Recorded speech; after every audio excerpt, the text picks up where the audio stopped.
চোখো, দু চোখো আর তিন চোখো। অনেককাল আগে বহু দূর এক দেশে এক মহিলা থাকতো তার ৩ মেয়েকে নিয়ে।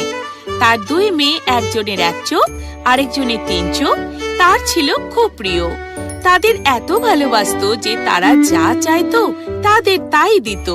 কিন্তু অন্য মেয়েটি, যার ২ চোখ, তাকে এতটাই সাধারণ মানুষের মতো দেখতে যে তার মা বোনেরা তাকে অবহেলা করত। তাদের পুরনো জামা কাপড় তাকে পরতে দিত, অবশিষ্ট যা পড়ে থাকতো তাই খেতে দিত।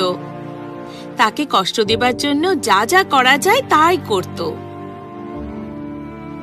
কিন্তু তারা এত অত্যাচার করলেও যার সঙ্গে তার দেখা হতো তাদের প্রতি সে ছিল উদার, দয়ালু। এই যে ছোট্ট পাখি, তোমার খিদে পেয়েছে? আমার কাছে বেশি নেই, কিন্তু এইটুকুই খেয়ে নাও তোমরা। একদিন তার মা আর বোনেদের খাওয়া শেষ। তারপর ২ চোখো মেয়েটা টেবিলে খেতে বসলো। তুমি জানো এক চোখো, যেহেতু ২ চোখো আমাদের থেকে আলাদা, তাই কি ওর আমাদের সাথে এক টেবিলে বসা উচিত? ঠিক বলেছ ২ চোখো, তুমি আমাদের কেউ নও, দূর হয়ে যাও, আশপাশে যেন তোমাকে না দেখি।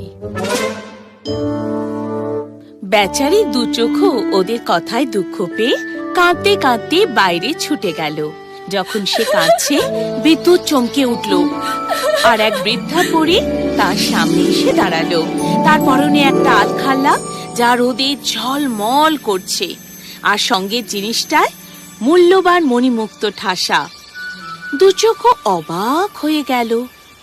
তুমি কাঁদছো কেন ছোট্ট মেয়ে ২ চোখো? কি হয়েছে? ও পরী রানী, আমার মার বোনেরা ২ চোখো বলে আমাকে ঘৃণা করে। আমাকে ওদের উচ্ছিষ্ট খেতে দেয় আর খুব দুর্ব্যবহার করে। চোখের জল মোছো লক্ষ্মী মেয়ে, আমি তোমাকে একটা ভালো কথা বলবো। এই লাঠিটা দেখছো যেটা তোমার হাতে, যখনই তোমার খিদে পাবে এই মন্ত্রটা বলবে, জাদু লাঠি নাচো ছন্দে আমার, টেবিল ভর্তি খাবার সাজিয়ে রাখো এবার। তখন লাঠিটা উজ্জ্বল হয়ে উঠল। ২ চোখোর হাত থেকে